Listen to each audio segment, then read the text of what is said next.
being in that space, right? Having that empathy, that's a lot of self-development, right? I'm big on self-development.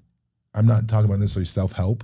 I'm talking about self-development. I made a decision 7-8 years ago, shortly, 6 years, I can't remember whenever I got out of treatment, 2015, what was that, 8 years ago now? Yeah. Almost, wow, crazy, 8 years ago. Flies. 2015, but I made a decision in treatment that I was going to start making some major changes in my life. And one of those things that I was going to continue to start a discovery. I started a discovery when I went in on who I really was, the best version of myself that I was created to be each and every day. And I started doing that. And I realized that, you know what, in order to do things, right, I have to become things. Mm-hmm.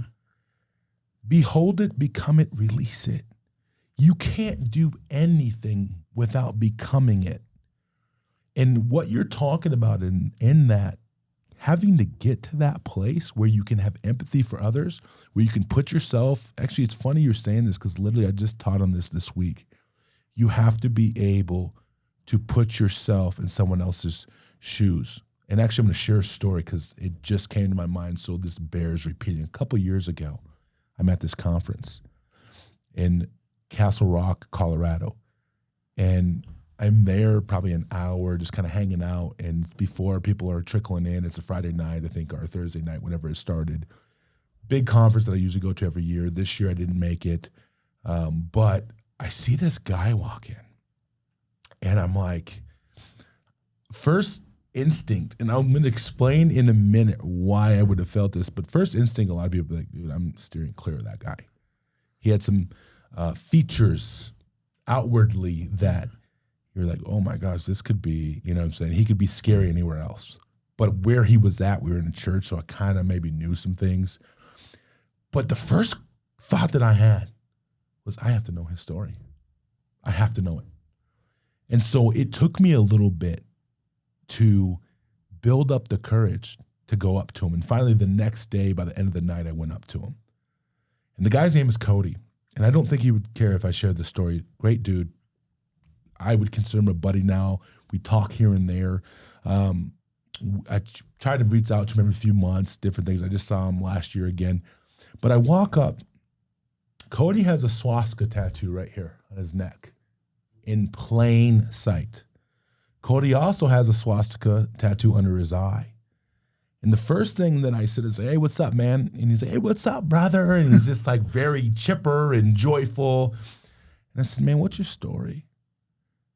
And Cody's story is cool, and I can share it here. Cody grew up in something called the Nazi Syndicate, much like the Aryan Brotherhood, but known to be way more violent. He grew up in basically Indiana, I think backwoods-ish. Cody, I'm sorry if you ever listened to this. I'm not sure exactly. I don't remember where you said you're from. But Cody found himself on the floor of a church in the middle of nowhere, Indiana. And long story short, Cody knew a life of hate, but Jesus got a hold of him and changed his life from the inside out. And Cody is a great dude. But had I not stepped into his world, I would have never got to know that. And what that showed me, being empathetic in that, is that everyone deserves the right to show people in this world something different.